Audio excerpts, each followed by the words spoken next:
Good evening guys, my name is Aditya Singh and I am from the Opus Way. Today we are going to discuss about some current affairs topics which are important for your CLAT prep.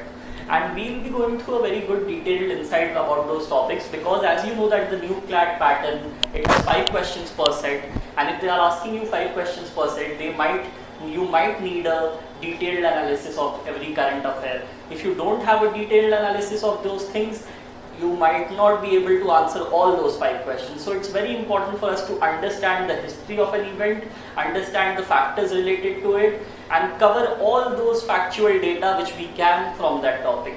Today we'll be starting with the Afghanistan crisis, which is a very important piece of current affair for your CLAT. Apart from that, we'll also be discussing about the COVID-19 pandemic. Okay, so we'll start with the Afghanistan crisis.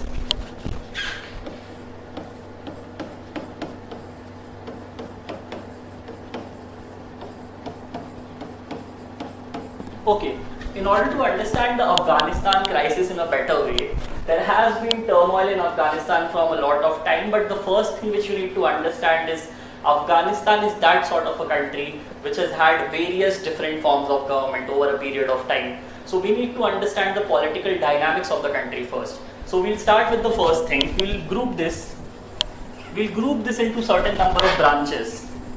Let's just do that. Let's start with the first grouping. Let's group it into 1839 to 1842. Or basically this is the time when the first Anglo-Afghan war had happened. The first Anglo-Afghan war. What is an Anglo-Afghan war? The Anglo-Afghan war is something which was fought between the Britishers and the Afghanistani people. So Afghanistan was captured in 1839 by the Britishers and it was under their control for a certain period of time. After that, something else happened. That was the second event in this list. That is known as the Third Anglo-Afghan War. You can call it the Third Anglo-Afghan War. In the Third Anglo-Afghan War, which was fought from 1919 to 1921, this was the dates. In the Third Anglo-Afghanistan War, something different happened. What had happened was Afghanistan gained independence, which is very important for you to know. Afghanistan gained independence in 1921. Afghanistan is independent now.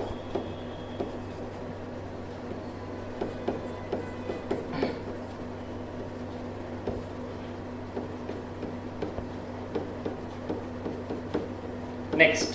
After we know that Afghanistan is independent, what happened to Afghanistan? What structure did they take? The structure which Afghanistan took was, they decided to become a monarchy after this. They decided to become a monarchy.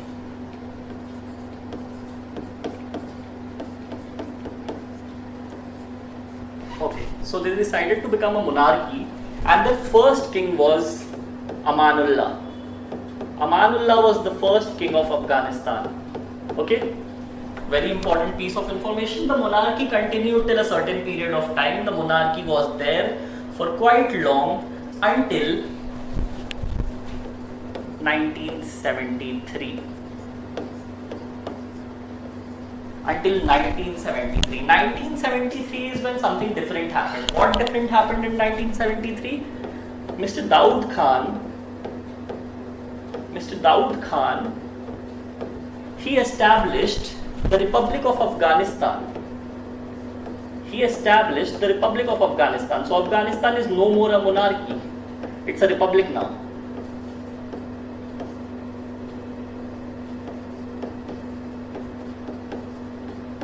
So after the Republic of Afghanistan, you might be thinking we have already covered monarchy and republic now. It doesn't end here actually. At this time, what had happened was that the Soviet Union, they took power, they came into Afghanistan and they were in some way controlling Afghanistan. They were trying to preach their ideology, and this was also the period when from 1986 to 1992, a very famous Afghanistan president, Muhammad Najibullah,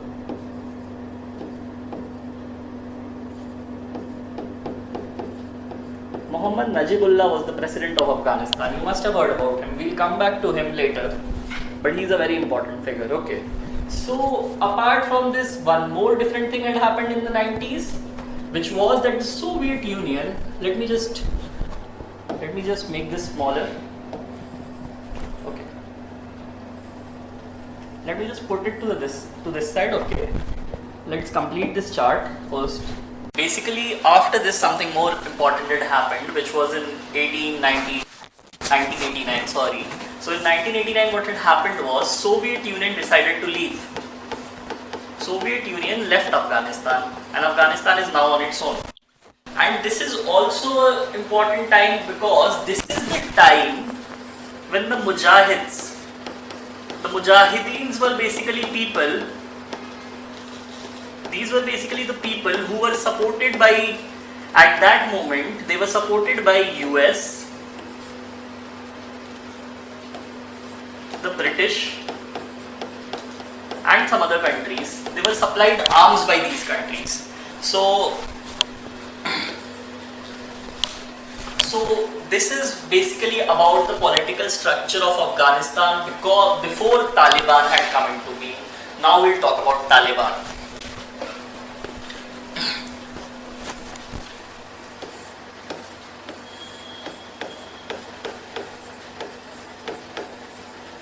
Taliban. What does Taliban mean? Firstly, Taliban means nothing but students. This is the meaning of Taliban. And Taliban mostly comprises of people who are in the Pashtun ethnic group. Basically, people from the Pashtun ethnic group are part of Afghanistan. Talibani Afghanistan, basically. Okay. So, why am I discussing Taliban now? I am discussing Taliban now because of some reasons. Taliban had come into power earlier, which was in 1996. When they had captured Afghanistan, they had killed Muhammad Najibullah. They had hanged him from a traffic signal. So what happened is, when they came into power in 1996, they stayed into power till 2001. Okay. They did some things during their reign in power. Number one, the first thing which they did was, Kabul was no longer the capital. The capital of Afghanistan was Kandahar. Okay. Apart from that, the second thing which they did was, they implemented the Sharia law very strictly. And implementation of the Sharia meant that human rights, women rights, everything went for a toss. Okay. So, how did Afghanistan, and yeah, one more very important thing, every time Taliban comes into power, Afghanistan no longer remains a republic or a monarchy or a communist nation, it becomes an Islamic republic. So it is known as, you can call it the Islamic Emirate of Afghanistan. Basically, it's called the Islamic Emirate of Afghanistan.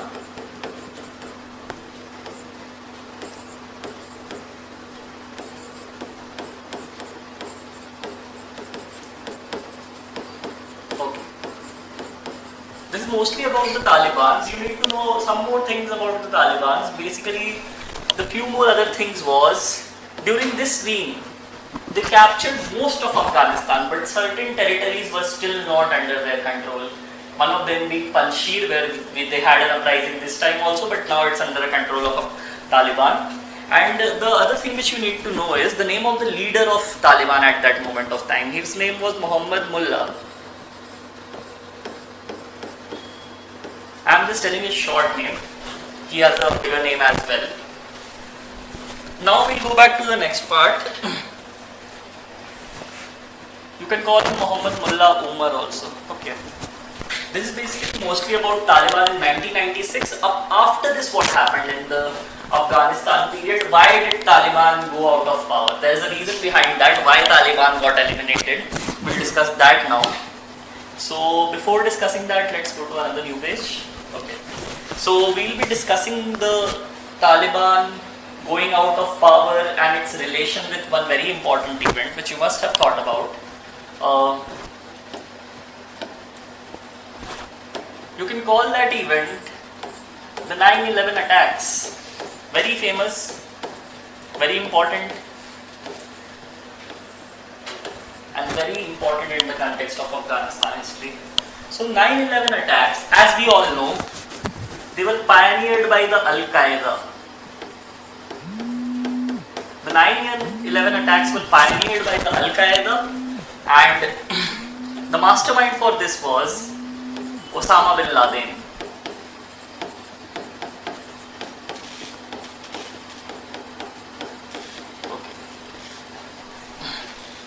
Next was Washington Bush.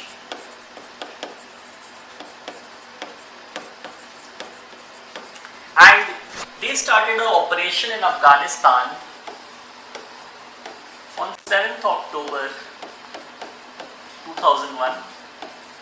And this is when the war on Afghanistan started, and Taliban was eliminated by December. By December, Taliban was gone. Taliban no more after December.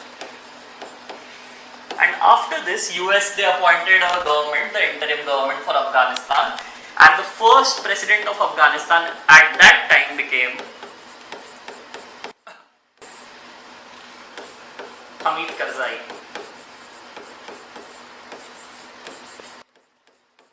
This is mostly the part related to your Afghanistan crisis with respect to your 9/11 attacks, but this is not the only part which is important for you. The other part which is important for you in this context now becomes the other part of 9/11. Was this only 9/11, or is there anything more in 9/11? If you see, there are some more very important things in 9/11. The first thing being AAL-11.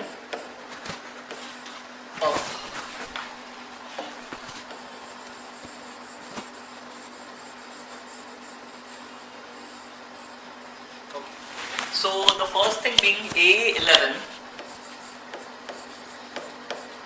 and UA-175. These are the name of the flights. These are the flights which took down the World Trade Center.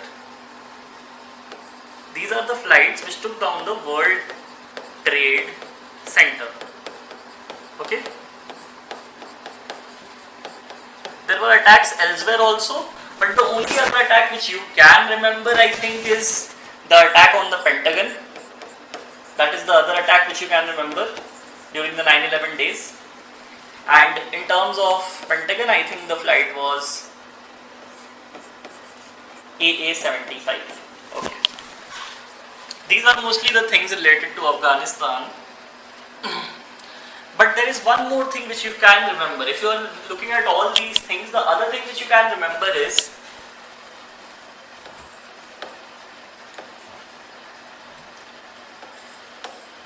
this is the operation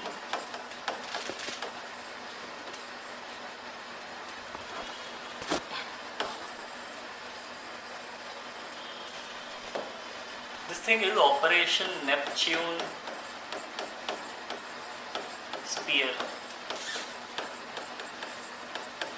or the killing of Osama bin Laden in Abbottabad in Pakistan. This happened in 2011, by the way. So this is related to Osama bin Laden's death.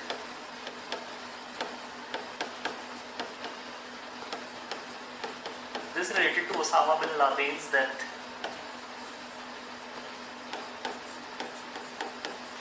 All of it is really important in terms of your Afghanistan crisis, because this is the time the Western-backed government had come into being.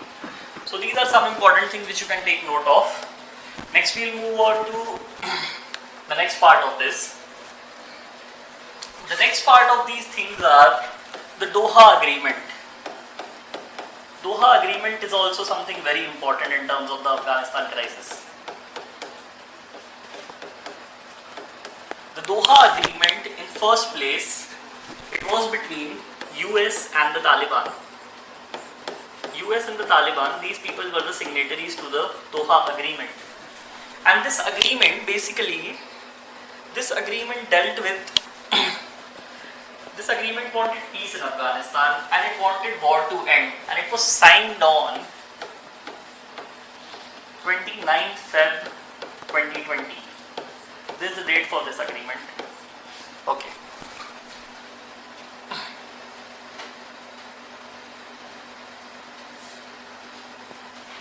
And if you want to know the name of the negotiator, you can know that as well. The negotiator for this agreement was, sorry,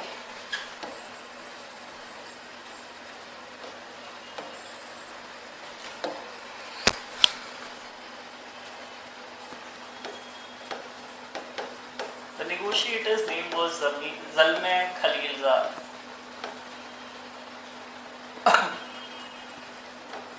Zalmay Khalilzad. This is the name of the negotiator. He negotiated it from the side of the United States. Okay. US troops completely they left Afghanistan by 31st August as per the agreement. 31st August.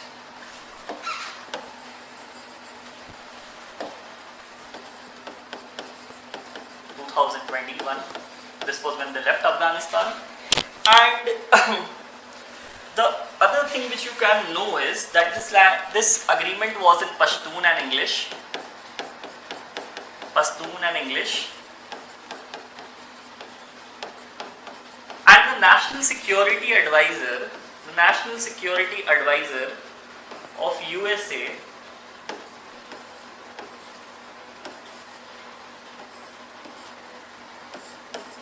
was Jake Sullivan.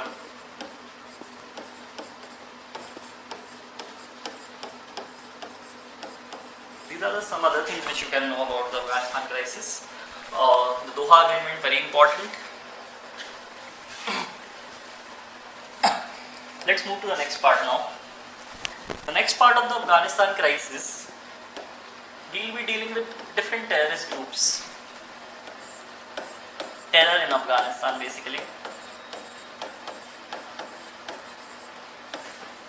As you know, we recently heard a piece of news. There was a recent news which talked about the fact that ISIS-K, it recently bombed the Afghanistan airport. It killed a lot of people as well. So why is ISIS-K fighting with Taliban? Both are terrorist organizations, right? So I'll tell you about ISIS-K first. ISIS-K or ISIS Khorasan. Now if you ask me what is Khorasan over here, Khorasan basically it was a province. It was a province in the Middle Ages. It was a province which comprised of areas of Afghanistan first, areas of modern day Iran, and some areas of Pakistan as well. This was what the Khorasan province earlier had. And this ISIS-K, it took birth from Taliban of Pakistan, the Pakistani Taliban, which is also known as Tehreek-e-Taliban. Tehreek-e-Taliban, Pakistan. This is what it's known as. Okay. So ISIS and Taliban, they were terrorist organizations, but there is a difference of ideology. This is a Deobandi terrorist organization. The pattern which they follow in Islam, Deobandi terrorism or Deobandi beliefs, the belief system, and this follows the Salafist system, which is why they have clashes, and which is why clashes are continuing till date also. Apart from this is what ISIS comprises of in Afghanistan, but apart from this we have one more thing in Afghanistan, apart from the ISIS. We'll talk about that now. Okay, let's just put this here. Okay, I think everyone can see this well. Okay, once we put it here, we will go back to this side and we'll talk about the second thing in Afghanistan, the second type of terrorist organization. Which this was a terrorist organization which is against Taliban. This is not with them. And this is a terrorist organization which is with them. This is known as the Haqqani network. This is known as the Haqqani network.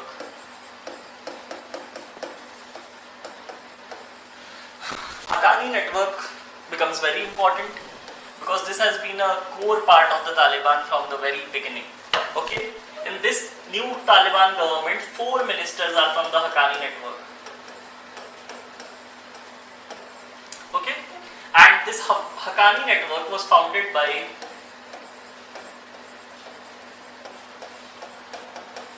Jalaluddin Haqqani, after whom it's named.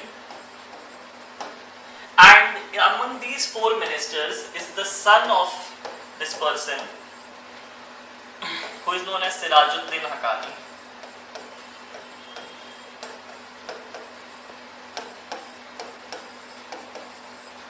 So if you look at these are the very important things which you should be knowing about terrorism in Afghanistan if you look at it carefully. These are the things which you should be knowing about terrorism in Afghanistan if you look at all these carefully. Mostly these are the parts in regard of terrorism. We'll move to the next aspect of this. Next thing about Afghanistan is the Sharia law. Sharia law. The next thing in relation of Afghanistan, Sharia law. Now, Sharia law, you might call it a way of life. Some people call it a law. But the biggest problem with the Sharia law, what is the biggest problem with the Sharia law? Sharia law is a very ambiguous law. Just like the Indian Penal Code in India, there aren't sections, there aren't statutes, there aren't schedules. Basically, it is not codified. So it is open to interpretation. That is the problem with Sharia law, if you talk about Sharia law. So I'll be telling you about Sharia law in a couple of different factions. Firstly, Sharia law, it comes from where? Source of Sharia law. If you look at the sources of Sharia law, basically it comes from the Islamic books of Quran, Ijmas, Sunnahs, mostly from here. Okay. Apart from that, the second thing with regard to Sharia law, has it ever been tried to be codified? Yeah, it has been. In the Ottoman Empire or the Turkish Empire, they had a Ottoman code which they had made from 1869 to 1876. This was the first attempt to codify the Sharia law in the Ottoman Empire. Apart from that, the third thing, does any country follow Sharia law right at this moment? Slightly tricky if you ask me, because Iran, it follows the Sharia law, it follows certain things from the Sharia law, though it does not follow the Sharia law entirely. It uses Western concepts also along with the Sharia law. So I would not say Iran. If you ask me about the classical Sharia law or the kind of Sharia law which Taliban wants to implement, that is followed only in few countries, and I think one of them is the most popular one, which is Saudi Arabia. Okay, this follows the classical system.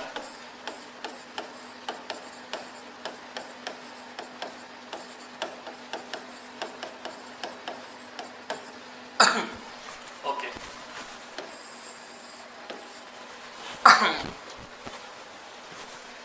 And apart from this, the last thing, because we talk a lot about Sharia law, we talk about a lot about atrocities, and Taliban does the same, because the new Taliban, it is ready to face the press. So you should be knowing one thing about the Taliban, that is, let me just change the color for this, that way it will be better.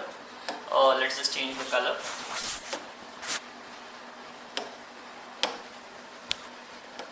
So, okay. So the last thing is, who are the spokesperson of the Taliban?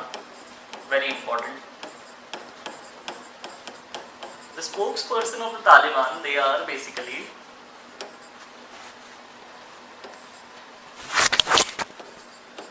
Zabiullah Mujahid. He is one of them.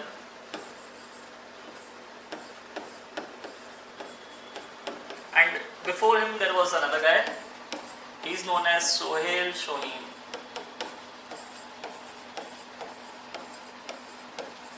These are the spokesperson of the Taliban, okay?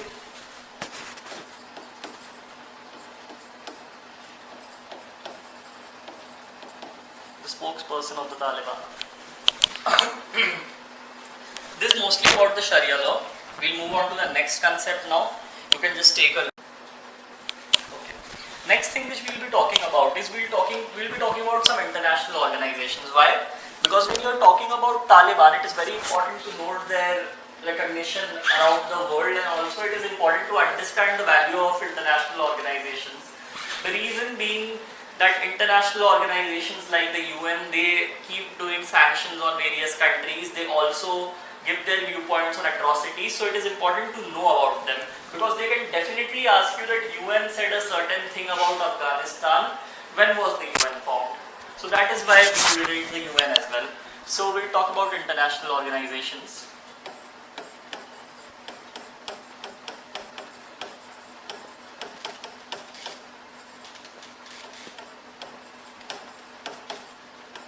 International orgs. Okay. If we talk about international organizations, the organizations that we are going to look at from the perspective of the Taliban is, we'll be looking at a couple of them. The first one which we'll be looking at is the United Nations, of course. Okay, so everybody knows that the United Nations was formed on 24th October 1945, right? Basic information. Apart from that, the other things which you need to know is it has 193 members. Okay, and it has 2 observer countries as well. Okay. Apart from that, the other thing which you need to know is about NATO. Before coming to NATO, you also need to know its headquarters. So headquarters of UN are at New York, NY City. Okay. And if we come to the NATO, it was established in April 1949. It comprises of basically 28 European countries, 28 European countries and 2 North American countries. 2 North American countries. Okay. This is what the NATO comprises of, and you need to know the headquarters, and the headquarters of NATO, they are in Brussels. Okay. Yeah, this is very much it about the NATO and about UN. But apart from the NATO and UN, there are some things which you might be missing over here. The other thing which you should know is who is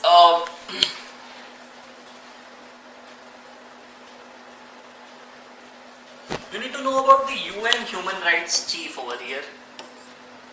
You need to know about the UN Human Rights Chief. UN Human Rights. Okay, UN Human Rights Chief.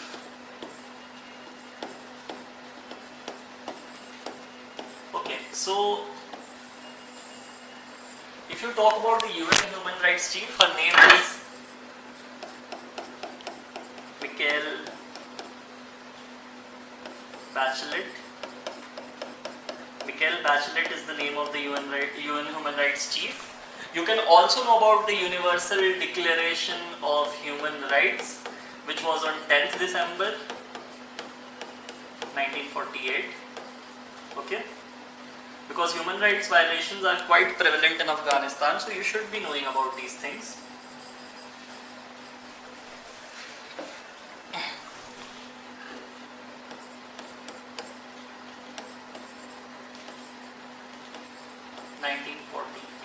Okay, this is the UNHCR. Okay, apart from that, I think we have covered most of the things in relation of United Nations, NATO, the United Nations Human Rights Chief.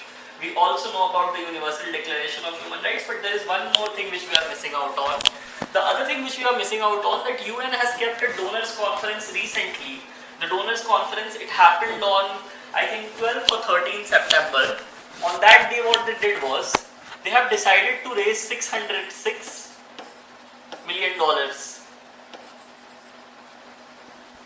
They have decided to raise $606 million for Afghanistan, because when the Taliban has come to Afghanistan, all their reserves have been blocked, and since their reserves have been blocked, they have no access to money, which is further pushing the country into poverty and malnutrition, and people are not getting food, people are dying. So it is very important to know about this. And yeah, you can also know who is the Chief of the United Nations. It's Antonio Guterres, you must be aware about that.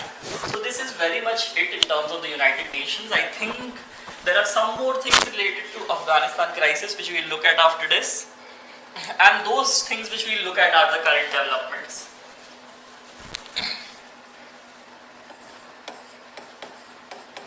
We'll look at the current developments now. Photojournalist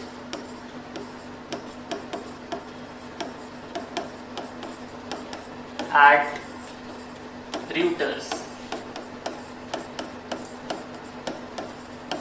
Pulitzer Prize is another important thing which Danish Siddiqui was awarded. He was awarded the same in 2018.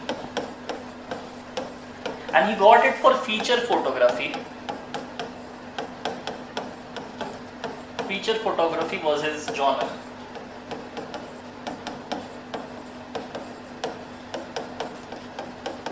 Okay. Now, why Danish Siddiqui is important, since these two pieces of information are totally static? He is important because he was killed in Afghanistan while covering the Afghanistan crisis. So now it all becomes important.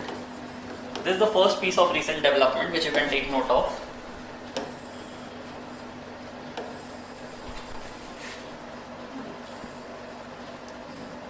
The other pieces of information which we will be covering after this is, secondly, Mr. Ashraf Ghani. Mr. Ashraf Ghani, he fled Afghanistan and he was the last last president of Afghanistan before the Taliban took over.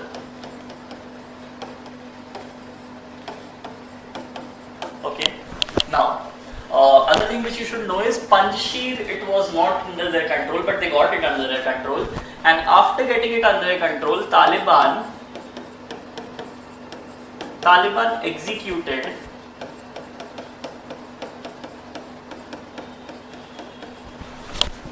Amrullah Saleh's brother. Amrullah Saleh, he was the last vice president of Afghanistan. He was the last vice president of Afghanistan, and his brother's name was Ruhollah Saleh.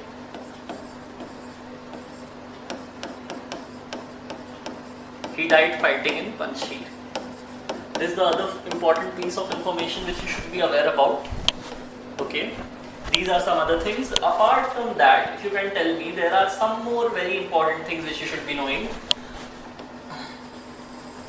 Those important things are, as we all know, there was a huge ruckus at the Afghanistan airport, at the Hamid Karzai International Airport, and a lot of people died in that ruckus.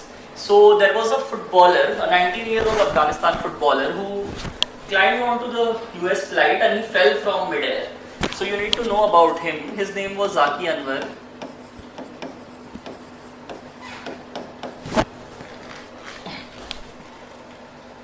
His name was Zaki Anwari, okay. This is the footballer who died in the airport. And apart from that, there are some more things. Since the Afghanistan crisis happened exactly at the time when the Paralympics were happening, so there was a huge suspicion that the Afghanistani athletes, they might not be able to attend the Paralympics, but they did eventually. And there was this woman known as Zakia Khudadadi.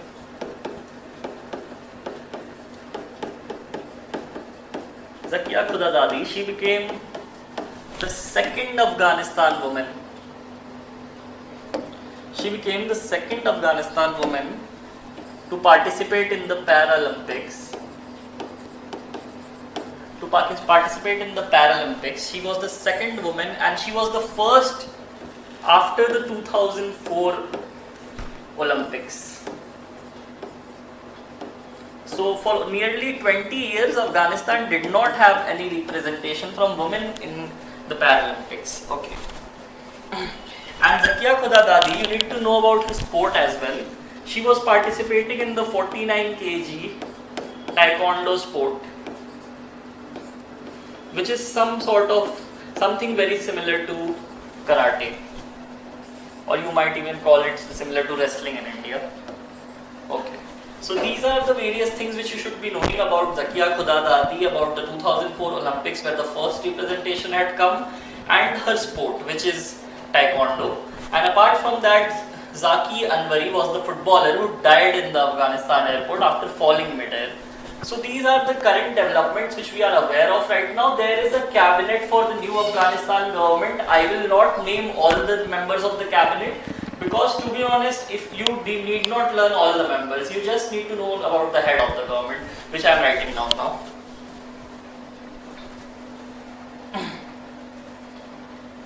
And the head of the government, the head of the current Taliban government, I can say that the head of the current Taliban government, I'll just clear some space to make it easier. Okay. So the head of the,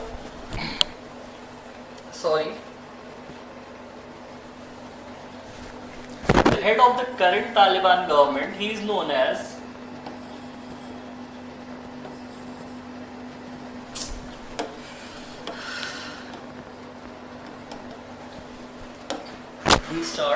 Okay.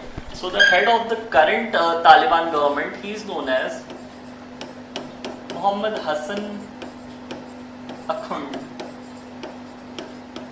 This is the name of the head of the current Taliban government.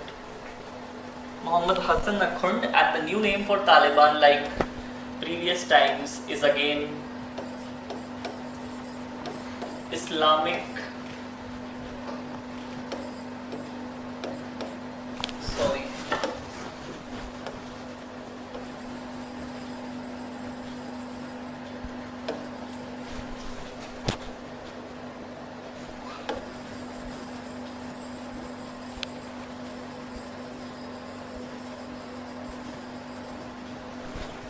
Okay, so the new name for Afghanistan, again like ancient times, it becomes Islamic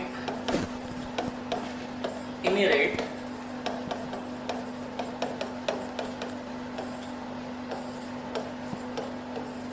of Afghanistan. It again becomes Islamic Emirate of Afghanistan. So this is mostly the current developments, and if you want, you can add another piece of information here, that Afghanistan is scheduled to play in the ICC World T20 this year. They have qualified for that as well, but it's not very certain. We can only know after a month. So this is basically about it.